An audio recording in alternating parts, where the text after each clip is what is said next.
This is the book I was telling you about, in case you haven't seen it. This is my book, so it's very fat, and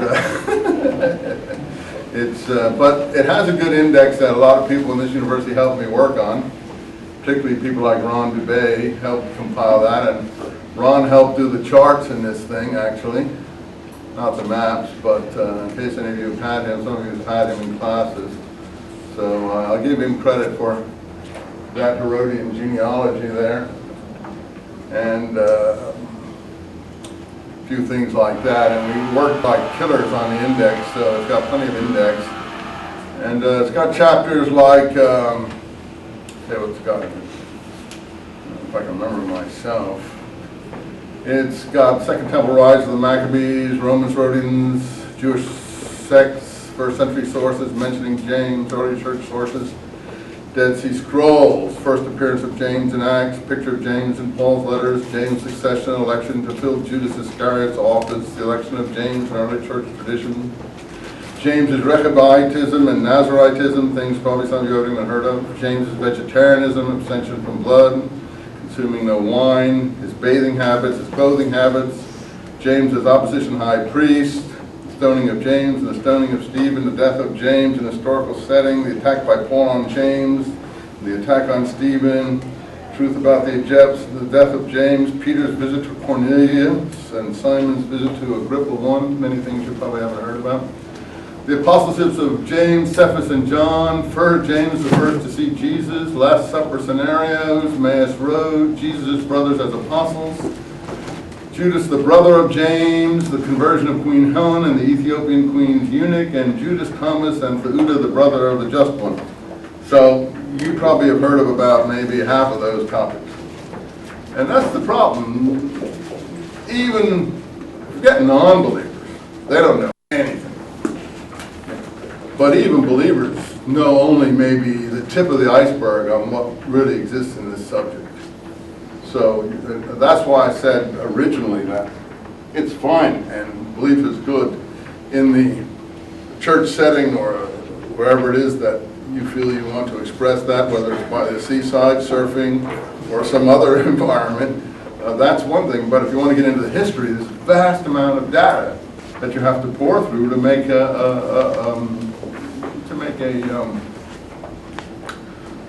informed, put it that way, an informed judgment. You can say, oh, my faith, that's it. I'm convinced my faith has saved me, and I take these things on faith. So that's good. If that's the way you want to approach it, then don't do the historical Jesus, as I said. Just stick to that and enjoy life. There's nothing wrong with that. But if you're interested in history and so on, there's so much to know that actually it's exciting. You say, well, it's not daunting. To know there's so many things out there that you can get your teeth into, that's what I think is so great about this subject. And I wrote this book for, all from these classes, by the way.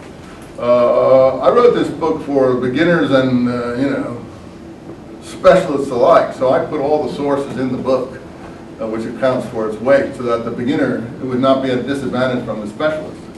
And so the point being that anybody should be able to approach this book because everything's laid out for them there. And that's why it's been a pretty successful book. And some people think it's, a tour de force of sorts, and it's been good. And the second one, unfortunately, is the stuff I cut out of the first one. What? You cut stuff out? Yeah, I cut 500 pages out of this thing. So then I started to redo the second one, and it started to mushroom up too. So the second one now that's coming out in Barnes & Noble next month is longer than this one. And you and others like you helped work on it, right?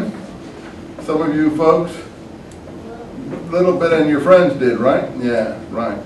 So we got a lot of help from students because it got really overwhelming. What was her name, the one who worked on it? The other one? That one always mix you up with. Yeah. Yeah, it doesn't matter. Well, I don't see you that often, so I'm, when I see one, it's like, and then next time I'm seeing, and I say, oh, I'm like seeing double. But anyway, you used to bring the donuts, right? Huh? Yeah. Yeah, you brought the donuts and the pastries. I remember. Anyway, I was just trying to say that a lot of students did work on this next book too, because I was collapsing under the strain of it. But it's got a lot of extra material. Picks up from this somewhat and recapitulates this one and goes on to others. Okay, so where do we start? Oh, this is that Fage and Lee book I told you about. I got this online for like $5 or $6 because I run out of copies of it. But this is a very good discussion of the Dead Sea Scrolls and I don't like the title, Deception. And when I told the authors I didn't like the title, because if there's been a deception, then that's what the reader should discover by the end of the book. You shouldn't beat the reader over the head with, quote, deception, right? And that's for the reader to conclude if there is or hasn't been. And when I said that to the publishers are ignoramuses mostly. They say, what are you saying? I've never had a single publisher who published my books ever read a page of it. And if they did, they couldn't understand a single page with what they were reading. They're all in it to make money, and that's it. They're not literate. In fact, they're illiterate, and they don't read what they publish unless it's like kindergarten level. So they certainly never looked at that book. If they had, they wouldn't have published it, which is fortunate. And they haven't read my new book. Well, they wouldn't have published that one either. And I've never had one read a single one of my books. So if you criticize them, they get very, very angry. So the publisher would never have anything more to do with me.